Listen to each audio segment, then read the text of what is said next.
આકાશવાણી અમદાવાદ વડોદરા. હવે સાંભળશો પશ્ચિમ કચ્છ જિલ્લાનો સમાચારપત્ર. લેખક હેમાંગ પટણી.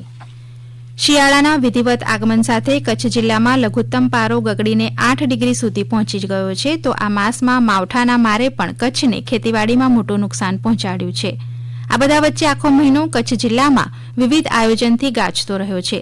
છેવાડાના માનવી સુધી કેન્દ્ર તેમજ રાજ્ય સરકારની વિવિધ યોજનાઓની પાત્રતા ધરાવતા તથા નબળા વર્ગના લાભાર્થીઓને લાભ મળી રહે તે માટે કેન્દ્ર અને રાજ્ય સરકાર દ્વારા પ્રજા કલ્યાણકારી યોજનાઓનો વ્યાપ તમામ નાગરિકો સુધી પહોંચાડવા અને જાગૃતિ ફેલાવવા માટે કચ્છ જિલ્લામાં વિકસિત ભારત સંકલ્પ યાત્રાનું આયોજન કરાયું છે. કચ્છના 635 ગામોને આવરી લેનારો વિકાસ રથ અલગ અલગ ગામોમાં પહોંચે છે, ત્યારે ઉમળકાભેર તેનું સ્વાગત કરાઈ રહ્યું છે. કચ્છી ભાષાના વૈવિધ્ય અને જાહો જલાલીને વધુ સમૃદ્ધ બનાવવા કેન્દ્રીય સાહિત્ય અકાદમી પ્રતિબદ્ધ છે, તેવી ખાતરી ભુજ ખાતે ગુજરાત કચ્છી સાહિત્ય અકાદમી દ્વારા પ્રથમવાર આયોજિત કચ્છ સાહિત્ય ઉત્સવમાં પ્રસિદ્ધ લેખિકા અને કેન્દ્રીય સાહિત્ય અકાદમીના ઉપાધ્યક્ષ ડોક્ટર કુમુદબેન શર્માએ આપી હતી.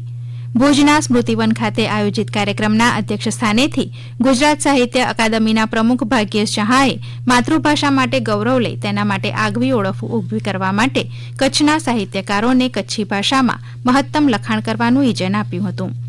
પદ્મશ્રી નારાયણ જોશી કરાયેલે કચ્છી ભાષાને બંધારણીય દરજ્જો આપવા માટેની કચ્છી માંડુઓની લાગણીનો પડઘો પાડ્યો હતો. 2 દિવસીય સાહિત્ય ઉત્સવના અલગ અલગ 14 સત્રોનું આયોજન કરવામાં આવ્યું હતું. ખાસ કરીને કચ્છના બાળકોને સ્થાનિક કચ્છી ભાષામાં શિક્ષણ મળે તેવી હિમાયત પણ કરવામાં આવી હતી. સંસદના શિયાળુ સત્રમાં કેન્દ્રીય વિદ્યાલયો અને જવાહર નવોદય વિદ્યાલયમાં ક્લાસરૂમ અંગે પૂછાયેલા પ્રશ્નમાં ગુજરાત રાજ્યની માહિતી આપવામાં આવી હતી, જેમાં રાજ્યમાં કચ્છમાં આવેલી કેન્દ્રીય વિદ્યાલયોમાં 49 જ્યારે જવાહર નવોદય વિદ્યાલયમાં 13 ક્લાસરૂમ આવેલા હોવાનું કેન્દ્રીય શિક્ષણ મંત્રીએ જણાવ્યું હતું. કેન્દ્રીય વિદ્યાલયોમાં આવેલા ક્લાસરૂમની સંખ્યા કચ્છ રાજ્યમાં ચોથા જ્યારે જવાહર નવોદય વિદ્યાલયમાં પ્રથમ નંબરે છે. અબડાસાના ડુમરા ખાતે જવાહર નવોદય વિદ્યાલય આવેલી છે, જ્યાં 13 જેટલા ક્લાસરૂમ હોવાની માહિતી સંસદમાં અપાઈ હતી. ગુજરાત સરકારના ક્લાઇમેટ ચેન્જ વિભાગ દ્વારા અલગ અલગ પ્રોજેક્ટને મંજૂરી આપવામાં આવી છે, જેમાં કચ્છ યુનિવર્સિટીના ખેતી વિષયક એક સંશોધન પ્રોજેક્ટનો સમાવેશ કરાયો છે. કચ્છ યુનિવર્સિટીના આ પ્રોજેક્ટના માધ્યમથી આખા કચ્છ જિલ્લાનો ખનિજ સંપદા અને ભૂ રસાયણનો નકશો તૈયાર કરવામાં આવશે. આ નકશો તૈયાર થતાં ભવિષ્યમાં કચ્છની કઈ જમીનમાં કયો પાક વાવી તેની સારી ઉપજ મેળવી શકાય તે માટે સરકારની સાથે ખેડૂતોને પણ મહત્વનું માર્ગદર્શન મળશે. કચ્છ યુનિવર્સિટીના અર્થ એન્ડ એન્વાયરમેન્ટ સાયન્સ વિભાગના પ્રાધ્યાપક ડોક્ટર ગૌરાંગ ચૌહાણે વિગતો આપતા જણાવ્યું હતું કે કચ્છ ઓછો વરસાદ ધરાવતો પ્રદેશ છે, પણ છેલ્લા કેટલાક સમયથી વૈશ્વિક હવામાનમાં બદલાવ આવતા વરસાદનું પ્રમાણ વધ્યું છે. નખત્રાણા ખાતે અખિલ ભારતીય કચ્છ કડવા પાટીદાર ભવન ખાતે જિલ્લા કક્ષાનું બાળ વૈજ્ઞાનિક પ્રદર્શન યોજવામાં આવ્યું હતું.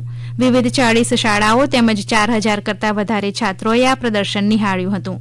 ધારાસભ્ય પ્રદ્યુમનસિંહ જાડેજાએ દરેક બાળ વૈજ્ઞાનિકની કૃતિની મુલાકાત લીધી અને તેમની સાથે પ્રશ્નોત્તરી કરી માર્ગદર્શન પૂરું પાડ્યું હતું.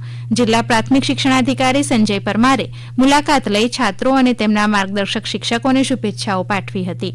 બાળકોમાં વૈજ્ઞાનિક દ્રષ્ટિકોણ અને અભિગમ વિકસે તે હેતુસર દર વર્ષે શાળાથી લઈ રાષ્ટ્રકક્ષા સુધી વિજ્ઞાન મેળા યોજાતા હોય છે. આપ સાંભળી રહ્યા હતા પશ્ચિમ કચ્છ જિલ્લાનો સમાચારપત્ર. લેખક હેમાંગ પટણી. પ્રસારણ આકાશવાણીના અમદાવાદ વડોદરા કેન્દ્ર પરથી કરવામાં આવ્યું.